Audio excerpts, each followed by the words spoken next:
cruise for you. Yes, I do. I'm like your angel of love, girl. I've come to see you through. So when you cry, let me wipe your tears. When you're scared, I wanna be there to calm your fears. When you're in need, baby, ring my phone. I'll run right over and we'll make love all night long. All right. Hey, I just got a text from Sean. Something about he needs character witnesses. Not sure what that is, but yeah, can't help you right now, Sean. We're doing a show. Well, ladies and gentlemen, thank you so much for joining us again. This is episode 2 of season 3, Live from the Cave, where we have a special guest, Randy Stress, of course, Mel Roberson, and Glenn Murray. And Sean, I guess, has been put on punishment. So, well, I heard there was some phone calls about his behavior last week, and anybody who saw me out in the street on the south side making calls, mind your business. So anyway, there was some anonymous complaints about him, and he's been suspended indefinitely. Well, this is a burnt offering to the Lord for Glenn's transgressions. My transgressions.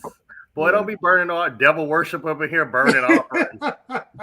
You keep your Satanism to yourself, okay, Mel? Don't be sharing it with us. Well, I am super excited to be sitting in Sean Mason's chair tonight as we bring you live from the cave.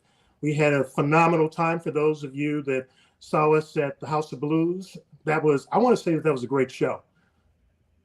Yes, Mel Roberson. Did we make sure that Rob wasn't drinking tonight?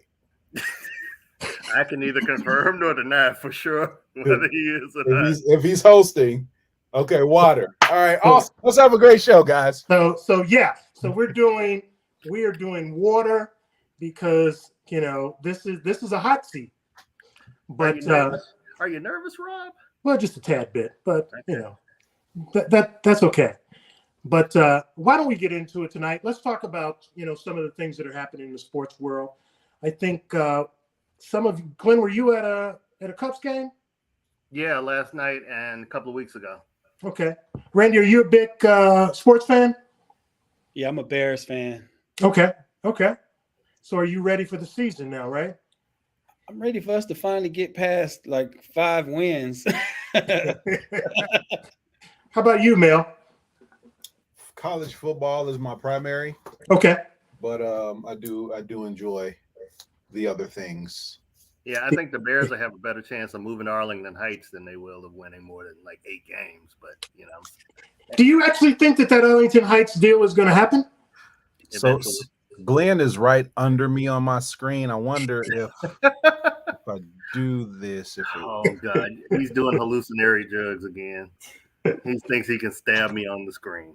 So why don't we drug tested people, producers? Really? Are we drug testing people now? That's probably important.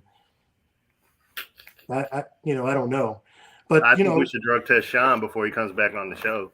Because a lot of things have been happening in the news, and I think that we want to give some discussion around some of the things that are happening in the news recently. This is Suicide Awareness Month, and it's really important that we show love, to those that we love, and reach out and call and talk to people that we may not have talked to, just to check them out and see how you're doing. So with that in mind, Randy, how are you? I'm not too bad. I want to let everyone know, it was pointed out to me that I look high. I'm jet lagged. I did a long flight from LA to DC. So eyes lowered right now is just tired. Okay, I was wondering what that was, but I wasn't gonna say anything about it. Bro, I was wondering what that was. Oh yeah, and I forgot. Connie Kitchen, the Bears don't suck. Connie yeah. said that full throated too. Yeah, man. I mean, she's you usually quiet. I almost heard that through the TV. I know. I felt the bass behind it. Yeah. I was like, oh my God. So, obviously there's been a lot of sad things happening in the news, which is why we're talking about suicide. You all saw that the CFO, I want to say of God, I can't remember the company that killed himself. Bed Bath and Beyond, right? Bed Bath and Beyond. That's exactly it. Obviously there's more to that story, but either way, it's still a sad thing that someone would feel a certain way to take their life. And so, we have, the journalist Bernard Shaw that passed away a few days ago. And so we want to, great journalist, obviously we've all come up watching him. But another person that we want to talk about as well is David Arnold. And I think we have a clip that production team wants to share with us about that. So can we have that?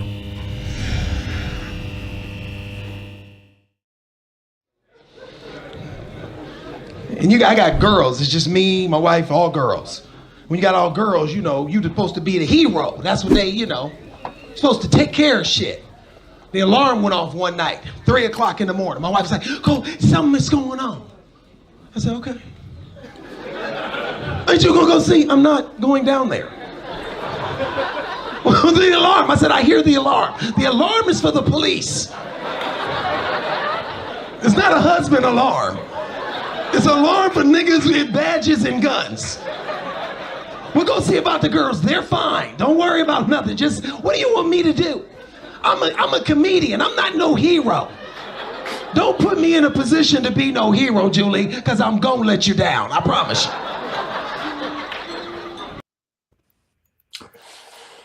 Yeah, that's tragic, obviously. Mel, I know that you're in the acting field as well as you, Randy. You have any thoughts that you want to share regarding that?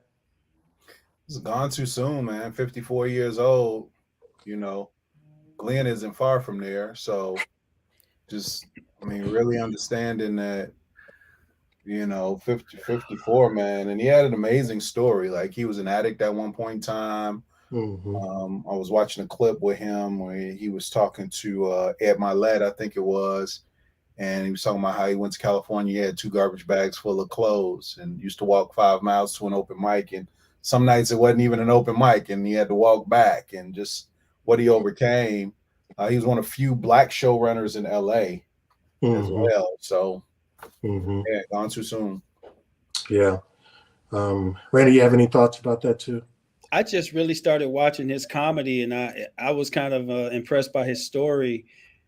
This stunned me because flying in, I didn't know anything about it. I didn't learn about it until I got here. And it was just like, I just finished watching his comedy special and was laughing my behind off. And what? I was like a trumper for a second, not being funny, but I thought it was fake news. Like, for real. Yeah. And I heard some people talking about it today that, especially on IG, about giving and not announcing it. You just mentioned it, Randy, not announcing it before the family had an opportunity to announce it and grieve, as a result of that. And they kind of likened it to just we don't need to share those types of things so soon. And people were doing that mainly because they wanted to be first. They wanted to be first, and wanted to. It's a wrap for that, though, bro. I mean, realistically, the society we live in, if anybody knows, it's getting reported, whether it's real or not. Yeah, it's getting reported. As soon as somebody, it's so crazy. I was just thinking about this today, as far as the level of connectedness that people feel that they have to have because of cell phones and social media. Yeah, it used to be a point in time where if I wasn't at home to receive a phone call, I just didn't talk to you. Now people have so much access to you because your phone is with you everywhere you go. So much so that if you don't answer your phone, people are like, "Where you at? What you doing?" I know people will post on your page, "Hey, I tried to call you." Well, obviously I didn't want to talk to you if I didn't answer. did your number change? Yeah. Call me. Call me. The whole social media thing is just crazy how, as soon as people know, they got to put it out. But like, all right, so I cook, right? Really? I'm usually cooking on the show, eating something. I got pictures and stuff on my profile. Before social media, I wasn't taking pictures of my food and sending them to people saying, look at what I cooked. Yeah. You know what I mean? Unless you did a cookbook or something like that. Like I wasn't sharing, like in 1992, it wasn't like, oh, check out this fried chicken I made. You know what I'm saying? So the level of everything having to be so public now, we're beyond pulling that back. There is no reeling that in. Yeah. So I mean, when I'm mega famous, if I check out and it happens to be at the hospital and the nurse knows who I am, she probably gonna post it before the rest of my family even know. But I mean, I think your cooking is good because they need to know the activities they have at the senior home where you live. And if cooking is one of them, I think that's really important that the people know that, Mel. So I applaud you. Slow clap too for you and your cooking skills. So what did you think of Paula Patton's cooking skills? Remember she did a what did she cook, chicken or something? Yeah. Who cares whether Paula Patton can cook? Let's start with that. Right. First of all, show of hands for the men out there who really care whether Paula Patton can cook. Yeah, every man sitting on his hands right now. That's what I thought. We don't care. Paula Patton can order. If Paula Patton has Grubhub on her app, I think men will still be okay with her. Yeah. It's only the women probably that had a problem with it. Well, I do cook. I don't cook like Mel, but I want to, I made some tacos the other day, and I really wanted to post those tacos, the pictures of tacos, because I thought the tacos looked good. I mean, they weren't like, something that Mel would make, but, I thought they looked good. And then I thought about it. Professionally trained because they have a chef that comes into the rest home and teaches them how to cook. So you can't compete with Mel's cooking because he got a chef there with him. So it's different. He's paying you back for that damn video. I haven't forgotten you. It's totally fine, Glenn. So yeah, that is toenail clippings with hot sauce. A hobo. Wow. No, the hobo thing was what got me because he's been doing the toenail clippers thing. But the hobo with the draws tied to the stick, that is what did it for me. That set me off. And I forgot to do. See, I've only been in this chair a few minutes, and I forgot to do what Sean normally does. And he asked us, those out there, if you would share the show. It certainly helps with our algorithms. So if you would share the show and not just copy the link, that would we would be so grateful for that. Let's talk about some of the things that are happening. I think this is a national thing that's happening, is gun control. Do you think that we are headed in the right direction with gun control? What'd you say? I knew that he was I was expecting. What was that? Can we? Do you think that we can do more? Because guns they're just. I don't know about LA, Randy, what's happening there, but here in Chicago, it's rage. It's road rage.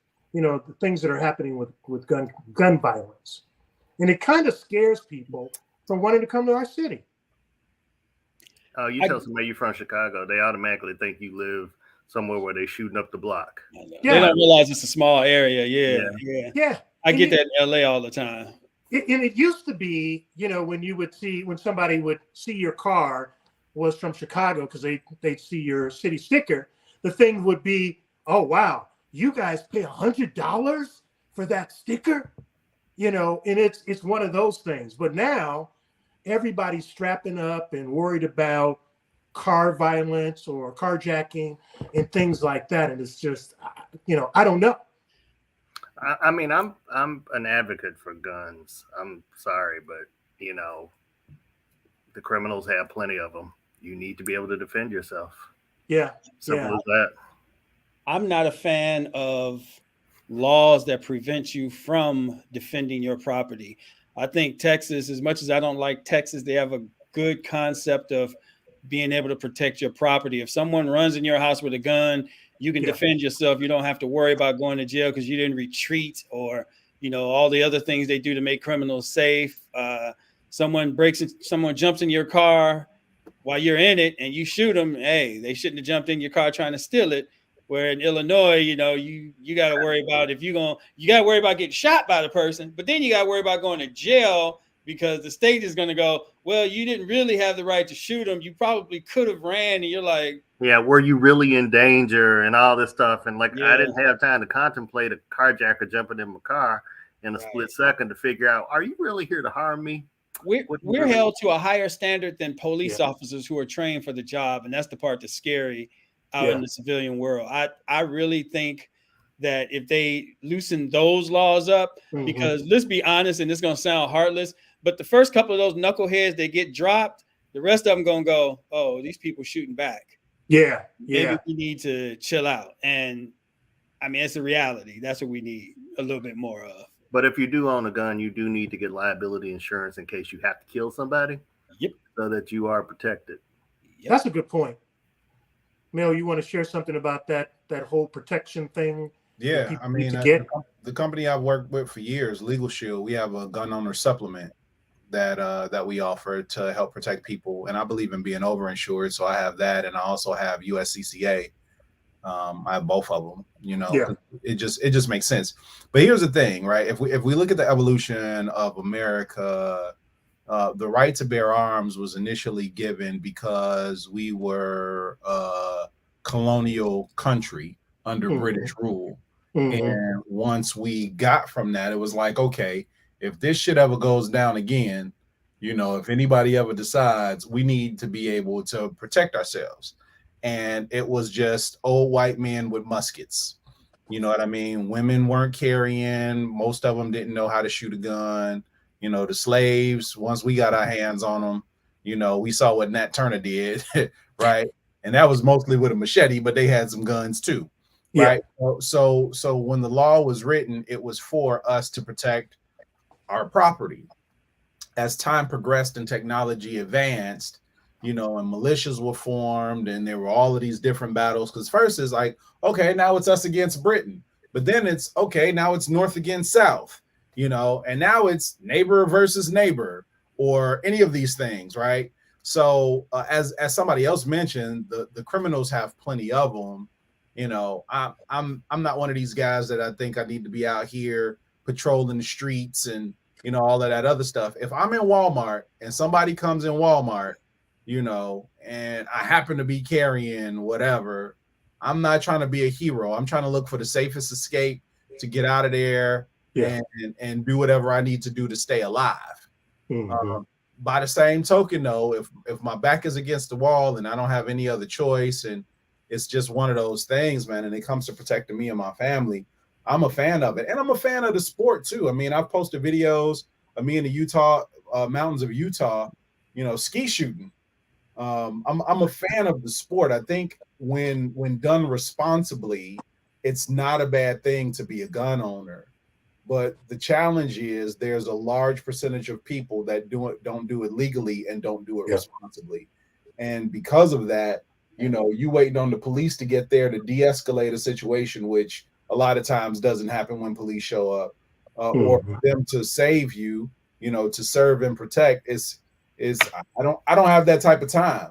I can't wait, 45 minutes to 2 hours for a squad car to get there to handle something when my life is in jeopardy. Because by the time they get there, it's going to be the coroner and the ambulance that needs to be there, not the police.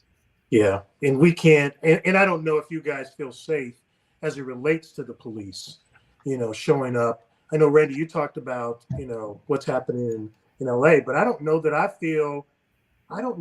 feel safe. And I used to want to be a police officer, back in the day. Went through the Police Explorer program, if you all remember what that was. But today I don't feel safe, even with the police and being a black man. So those are things that I struggle with, as well. But one of the things, guys, I wanted to, shift it a little bit because, those are some heavy topics that we're talking about. And I think, it's a good thing if we even, take our partners and go to the gun range and do some of those things, because those could be some of the relationship stuff that we do together. By the way, my exes to the gun range and taught them how to shoot. Did you really? Yeah. This is a BB gun, by the way. I don't want people to be like, man, Mel got a rifle by his desk. This is if you've ever seen a Christmas Story, this is the Red Ryder. You'll shoot your eye out, Ralphie. That's what this is, and it's for the raccoons that get in my garbage. Yeah. Oh, so Mel's an animal killer. He just said it. Single pump action. Here comes the mail. It doesn't kill the him. hate mail. It doesn't kill him. You got to shoot raccoons. They have thumbs. They can shoot back. He just maims them. Raccoons can shoot back. Okay. So guys, let's talk about I see these hashtags. I have a hashtag lover of life, right? And I see a lot of hashtags that are circling the internet that are pretty darn popular. And one of them that just struck my attention today, not for the first time, but it did, was relationship goals. Hashtag relationship goals.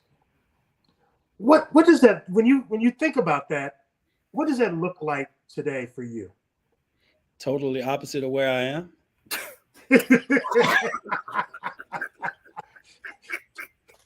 Tell me more.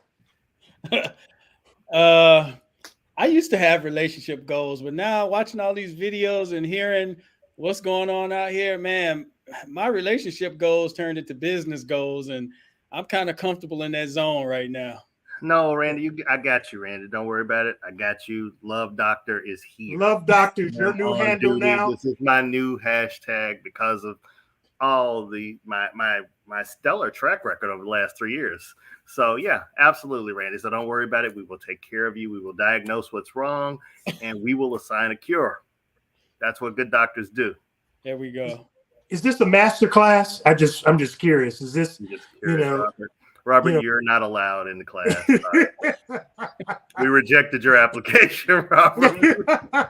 Nice. And so with the relationship goals, women, often talk about what they want, in those relationships. And one of the things that we hear a lot is that they want a protector.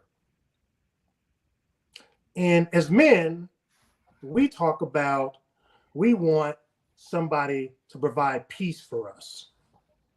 Has social media, in your opinion, guys, has it kind of screwed this whole notion of relationships? Social media has screwed everything. Everything. Let's start there. Just like we talked about the posting and all of that. Social media has screwed everything, man. It gives people far too much access to your lives. There's no privacy anymore. But here's the reality of a lot of things, right? When we talk about protector, provider, and all of this other stuff. I was talking to one of my buddies the other day, and she was talking about how, she never goes, she never pays for anything when she's dating a guy, or if he's expecting her to go half and all of this other stuff. It's just crazy and all of this other stuff. I said, okay, it's nothing wrong with having a standard. There's nothing wrong with having expectations. I get it. I said, but what do you bring to the table that makes it that goal gives you the right for that to be a requirement? She was like, well, I could be a prayer partner. I said, they got those at church.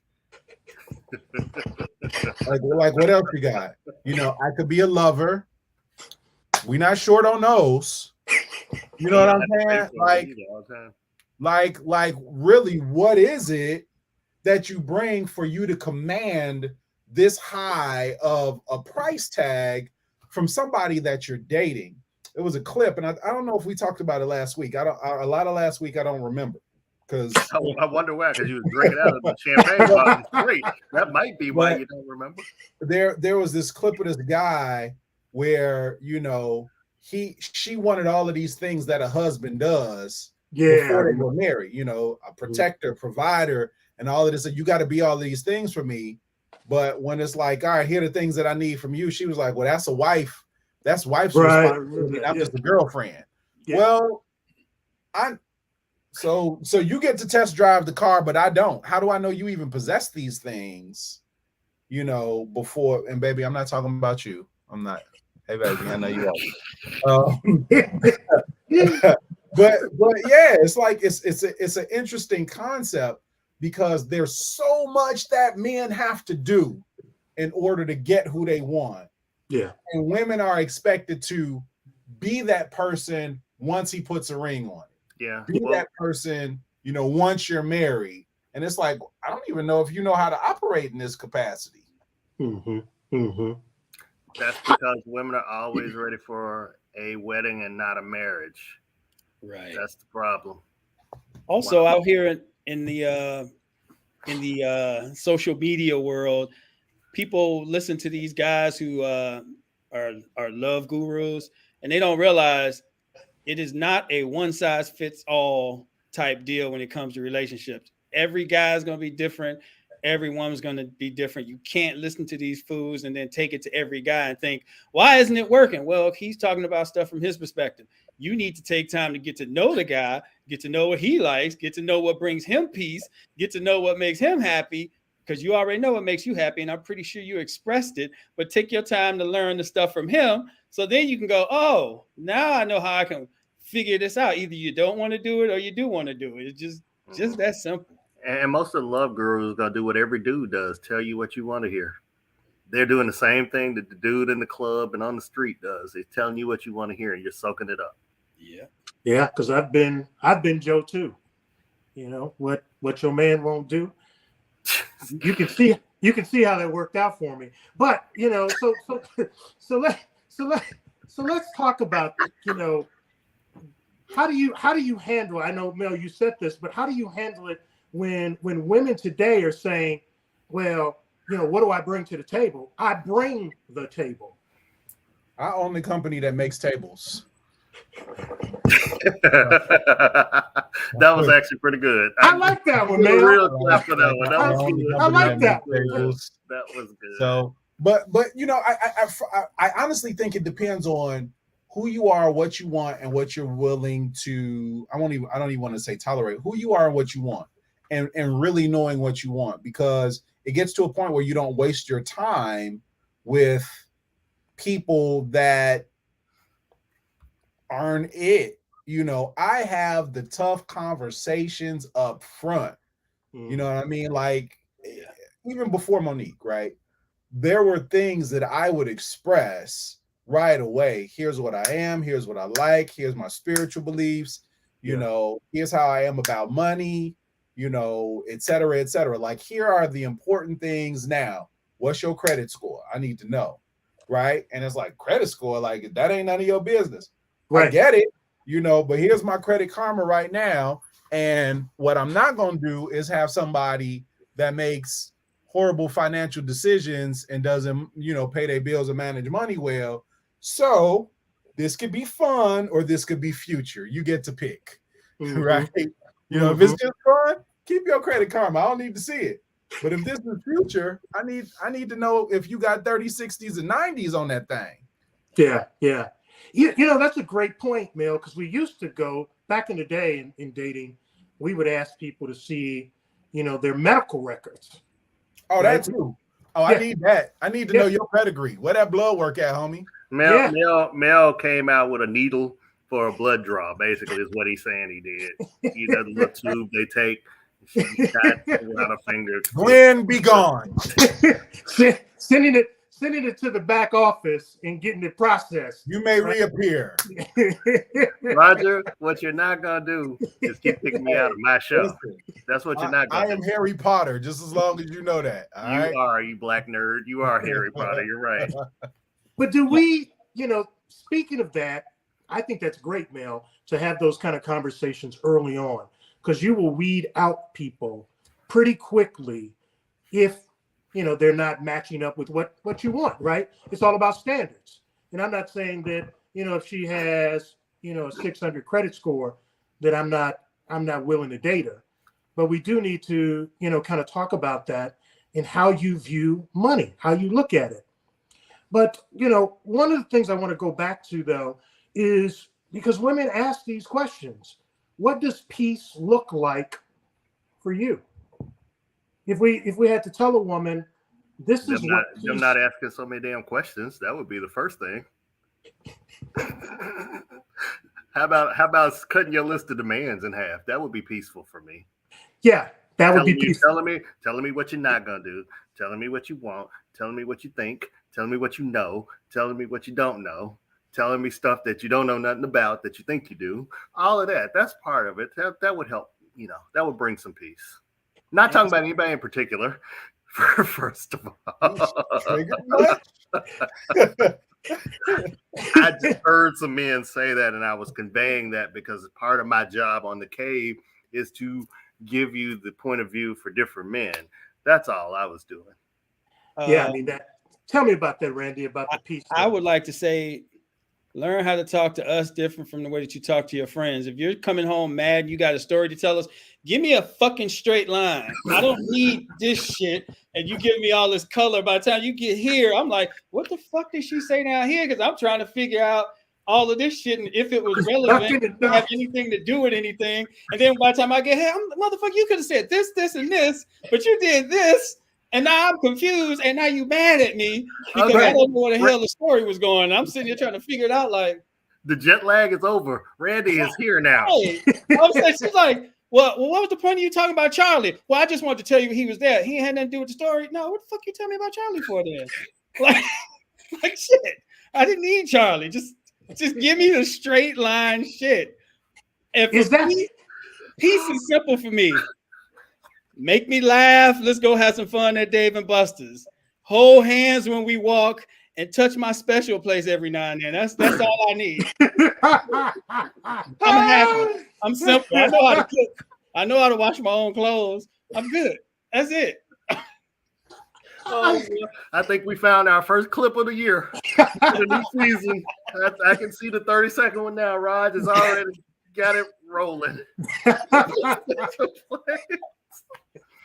I'm sorry. I've had arguments in the past where you ask one question and it's like 50 million things, and you're like, it's a yes or no. Like, what's all the other stuff? You know, but relationships have so much compromise in them, and the willingness to understand how the other person communicates, how they think, how they need to be loved. You know, we talked about the 5 love languages on here before. I didn't grow up with money. Right. So when I got it, if I spend my money on you, if I'm buying gifts, like that's a thing for me, like, because I work hard to get to where I am in life. And if I spend my money on you, it's a thing, but it could be, I don't necessarily need people to spend money on me. It's nice. You know, I like gifts, but acts of service are so much more important to me. But your love language can't be Mandarin. Because, you know, Mandarin has different meanings. Letters in Mandarin have different meanings depending on how you use them. And sometimes women use Mandarin for their love language. Yeah. I only meant this at one point in the relationship. Now I mean something different. That can't be your love language. I'm sorry. Yeah. Oh, and one more thing. If you don't like something, tell us in the beginning. Because once it becomes a habit, you're going to be mad at us because now we got to break a habit. If getting slapped on the ass is something you hate, don't tell me after 6 weeks that you don't like getting slapped on the ass, because now I got a habit that I got to break. And now you're going to cuss me out about a habit that you let me form. Right. If you do something I don't like, I'm going to say, I don't like that. The thoughts and opinions of Randy Stress, Glenn Murray, Robert Hazard, or anyone else appearing on this show do not reflect those of Mel Robeson and companies that he represents, contract with, or may sit on the board for. Yes, they do. He lied. He lied out there. He's lying out there. That slapping thing can be something, can't it, Randy? What's that? That's it. That slapping thing can be something. Yeah, what Randy means is you should communicate up front in the relationship. Pretty much. And let them know your likes and your dislikes early. That's what you need to do. My love language is touch.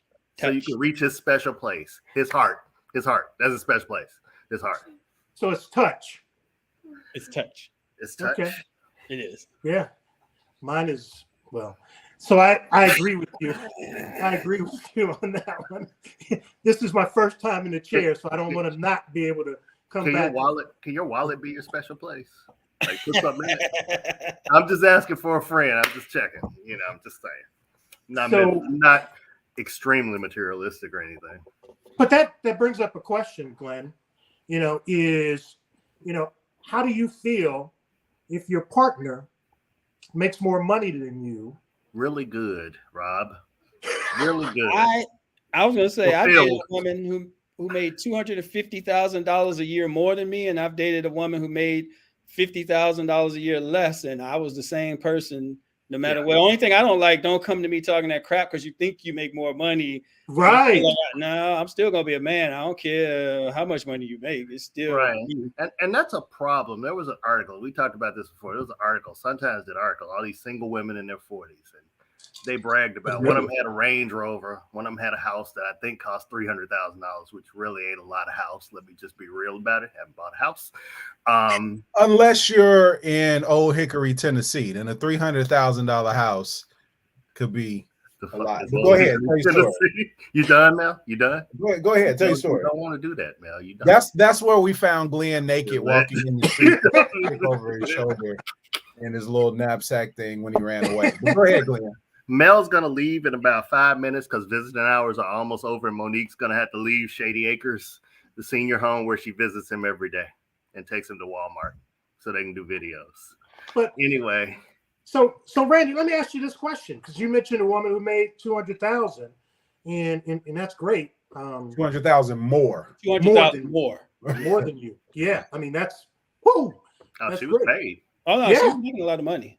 She unfortunately, we had a lot of fun together. She just didn't know how to turn off the business part because she was so used to the guys that she dated before who were intimidated by how much she made. She didn't know how to just be herself. And I basically had to say, you need to get yourself healed or whatever before we can do anything. Because if you can't see by now that I don't give a damn how much money you make, you're still looking at me like them trying to wait for the change up, and it's like you meet me when you meet me. So yeah, that was about slapping on the. It wasn't the slapping part. Yeah, it wasn't a slap. She actually liked okay, I was just checking. So was there a lack of respect going on in that type of situation because she felt like because she made more money she got to call more shots? Do you think? No, it never got to that point because, like I said, I'm going to be me no matter what. The problem is she was so used to guys getting intimidated, she would kind of hold back on how she would express herself because she felt like you were going to take it like she's making. And I'm like, look, it ain't about that. It's not like you going, I make more money, shut up. If you got an issue with something, you got an issue with something. Speak up, talk about it. I don't want you to not be you, be you. Just don't try to act like you're using this to control anything. Just be you. Because I'm going to be me, period. Yeah, I don't think it matters if you don't lose yourself. But that goes both ways. If you make more, don't lose yourself either, because that doesn't make you better than the person. That doesn't make you superior. That doesn't make you know more. You just happen to be blessed at that moment. Because in the blink of an eye, that can change, and he can make $250,000 more than you. Yeah. So you have to realize and not lose yourself. Money doesn't define you. Money helps to shape you and make you think about things differently, but it doesn't define who you are in your heart. Mel, rich can be a jazz. Plenty of rich jackasses and really kind poor people. Yep. Yeah, money just makes good people better and bad people worse. Yeah. Right. It's a tool. That's all it really is. And the more you have of it, the better tool you have to handle issues and challenges when they pop up. But I've been with money and I've been without. And I'm genuinely and generally the same person.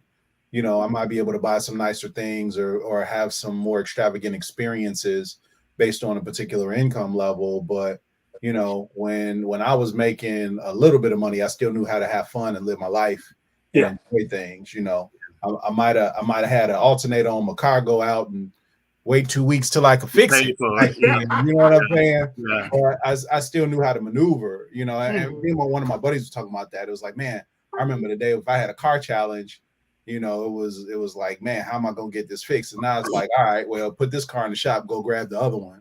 Yeah. You know what I mean? And it's just different. But it doesn't, if it doesn't change who you are, and you know, and you're grateful because of it and where you've come, man. And that's really what it's about. How do you operate with money inside of a relationship? Yeah. You know what I'm saying? Like, is this a control mechanism for you? You know, for you or for them? Because for either. Yeah. For either party. Is it a control mechanism? You know, but the reason that I brought up the money and the credit thing in the beginning is I need to know how financially sound a person is, because, you know, Randy, like you say, the lady was making $250,000 more than him, but hell, if she was spending it all, you know what I'm saying?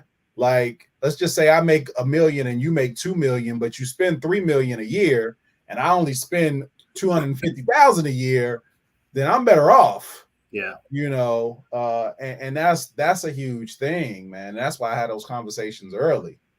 You know, it is good to have those, because if your goal is to have a Chanel purse or a Gucci this instead of a house and some land, then we're going in two different directions. Because I'm looking for something that has longevity. I want to own acres. I want to own buildings. I'm not trying to sit here and spend $250,000 on a car. That's just not me. I'm gonna drive a Charger with $10 million in the bank. That's just me. Yeah, if your value is tied up in whether you can go on a vacation to the Maldives, but then you can't come and make your bills. And to Mel's point, you got 30, 60, 90s, but you at the Maldives living your best life, hashtag living my best life, you have low value. Or hashtag Birkin bag. You know, if they got a Birkin bag, you know, I am not. Hashtag this is my flex. Right. Lawson, boss. They got a Birkin bag, but they live in an apartment. Right. So I mean, you know, speaking of flex, can I shift for a second? Absolutely. Man, I want to pull this up. I'm super proud of the coach of South Carolina, who canceled the home opener against BYU. So BYU and Duke had a volleyball game, and somebody from BYU made some racial slurs to the black girls on the Duke team. And so the South Carolina coach was like, yeah, we not even gonna do a game against y'all in this climate or whatever. And I think that was a dope flex, man. I was so proud when I saw that. Like, yo, when that stuff starts happening and you start hitting them in the pocketbooks, because, you know, colleges make money that way. Yep. Well, the one that's going to lose the money really is going to be BYU, because South Carolina was a national champion. Yep. So to make that payday to go play them, which they probably were going to lose, they get paid a lot. If you know college athletics, to bring in somebody on your schedule, you know, to kind of help pad the win-loss record, you'll bring in a team, you know, Sisters of the Proud or some small school, help pad it. So they were probably getting a really good payday for them to shut that down. That said a lot, but kudos to Don Staley. It's like, okay, you stand for something or fall for anything. Yep. Yeah. You know, that's important. You just made me think about something that I want to ask you guys. And this is probably, you know, Mel, you could probably speak to it, you know, now that you're a married man, and you're leading us all in the way of, you know, what marriage looks like, or should look like. What it should look like for me. Yeah. Well, you know what I mean? Like when you talked about those hashtag couples goals. Yeah. Like, yo, everybody's stuff look different based on what you want, who you have, and what y'all plan on doing together. But I'm sorry, I didn't mean to. No. I mean, that was a good point. Yeah. I mean, it's, you know, I like that piece of it, because, you know, people follow people that they think are on the right track, you know, with marriage and, you know, things like that, or spiritual and all of that. And everybody's got their own struggles, right? You know, and everybody does it differently.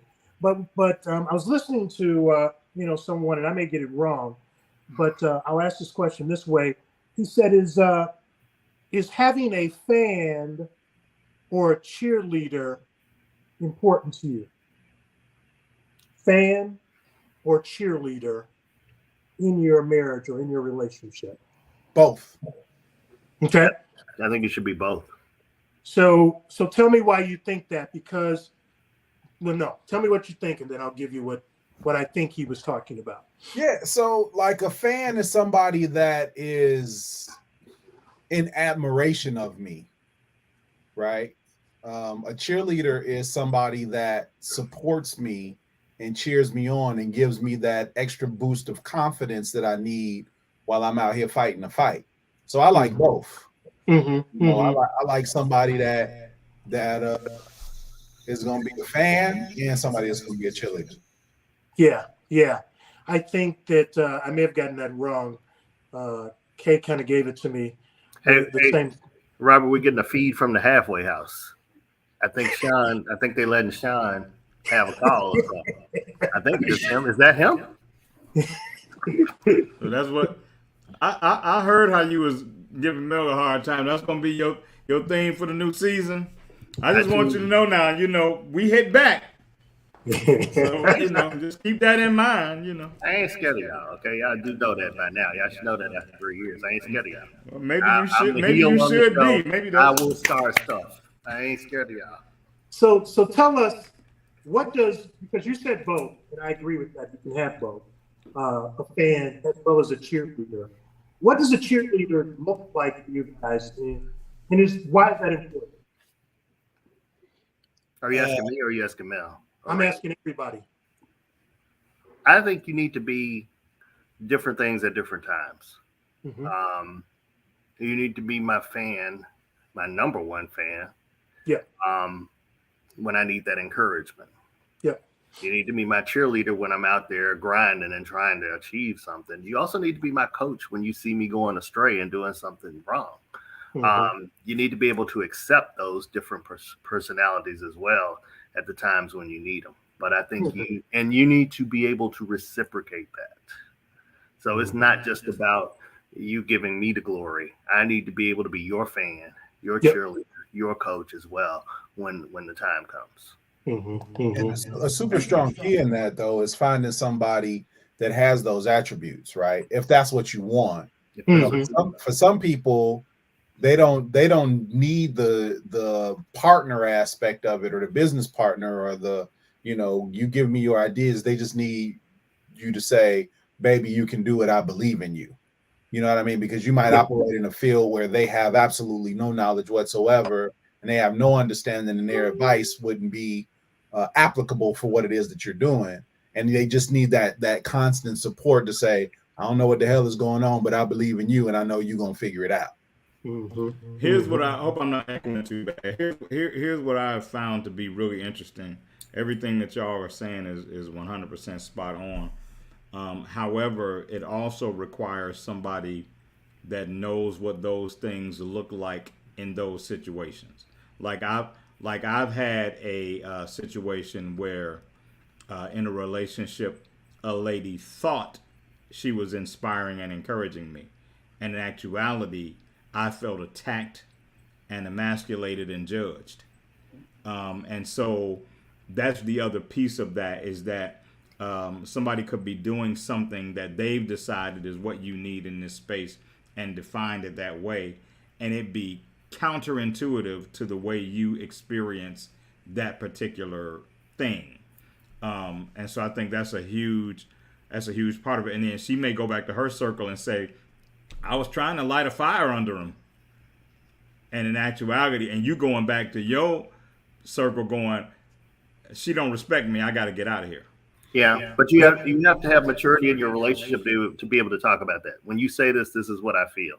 Because if you can't do that, then that person's not ready to receive that criticism back or that feedback back. It's not even criticism. It's just, hey, this is how I felt when you said it.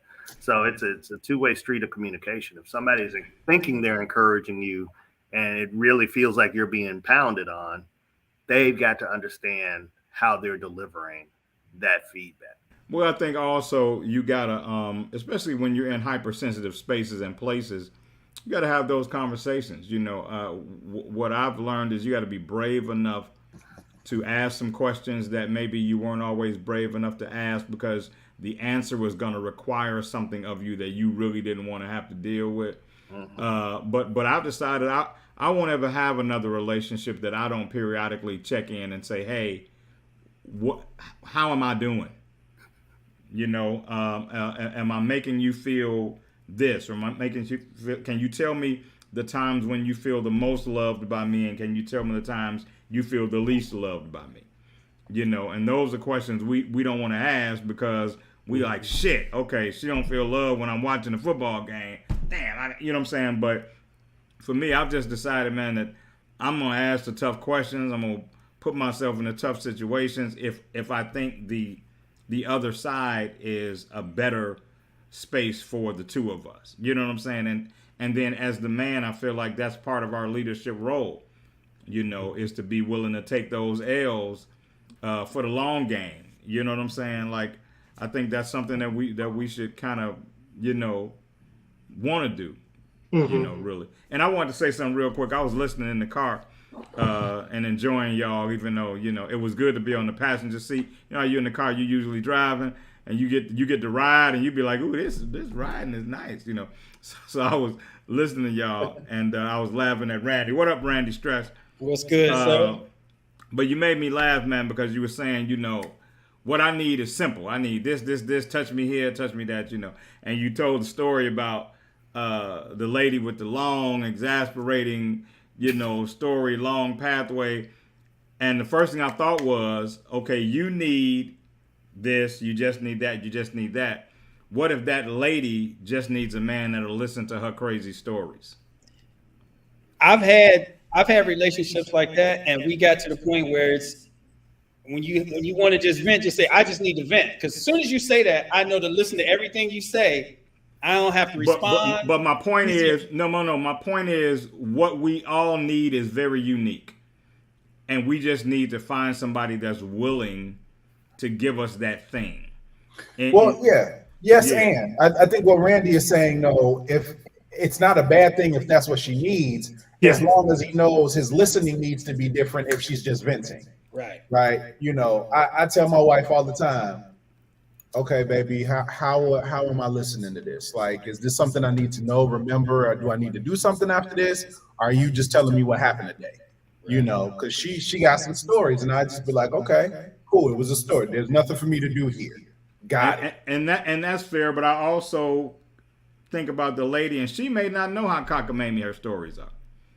She may think that's where the she's telling communication you, part comes in, though, bro. That's what I mean. Just like you say, somebody could be saying something to you and you felt attacked and emasculated. There has to be room for that type of communication in a relationship to say, hey, you know, when we communicate, this is what I got, or this is what I need from you, or whatever.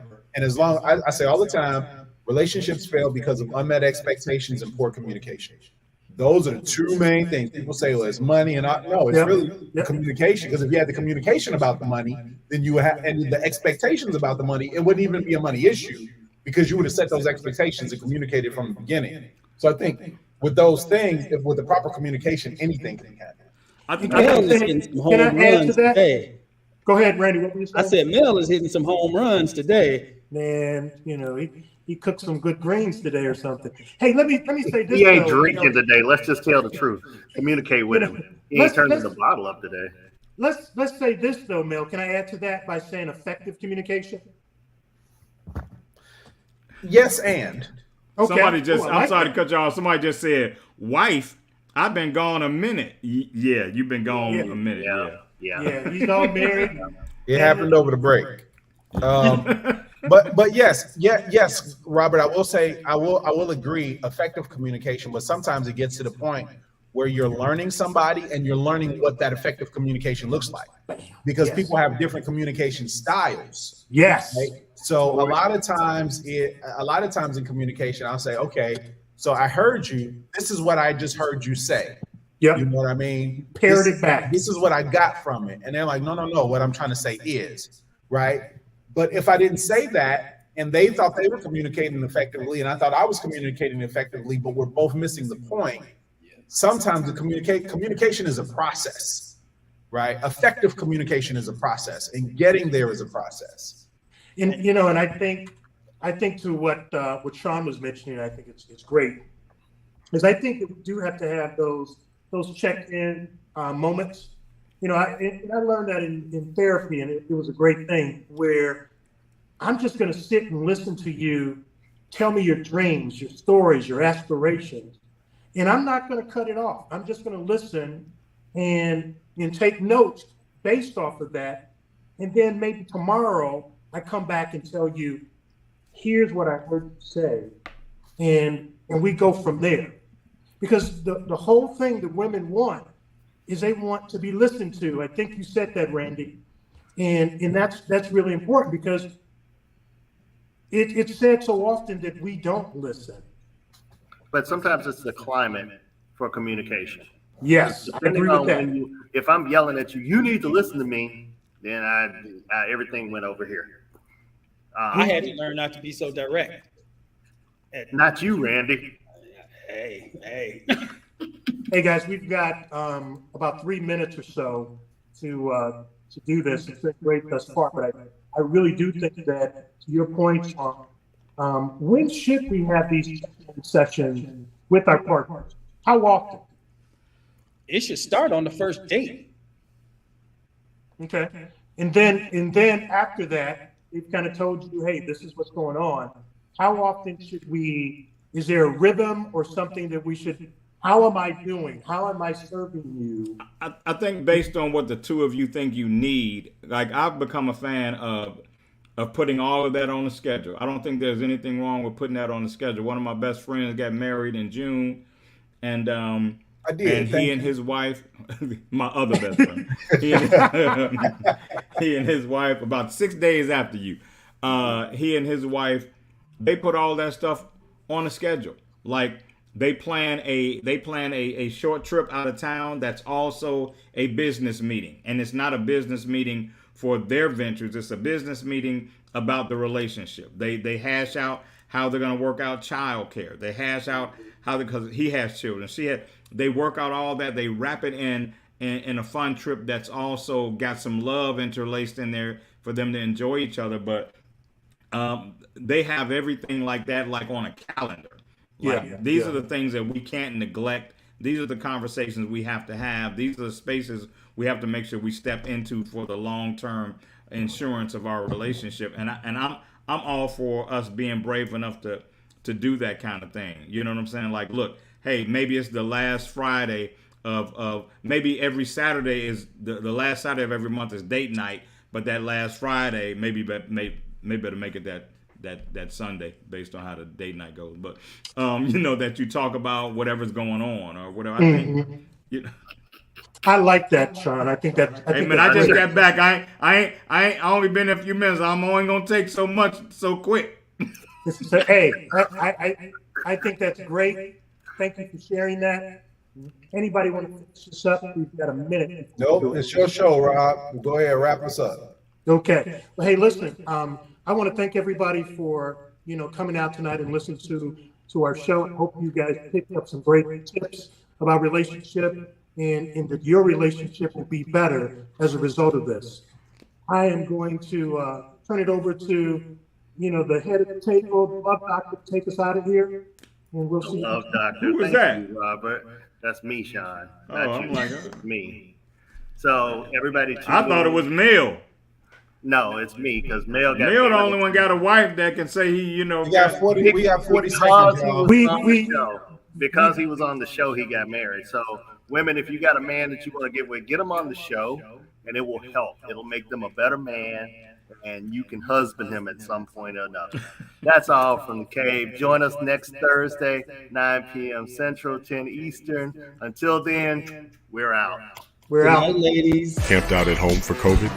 Join us, Indie TV, where you will see the talk shows, movies, drama, action, and comedy. Be the first and see it first. Sign up now for free at Indie TV.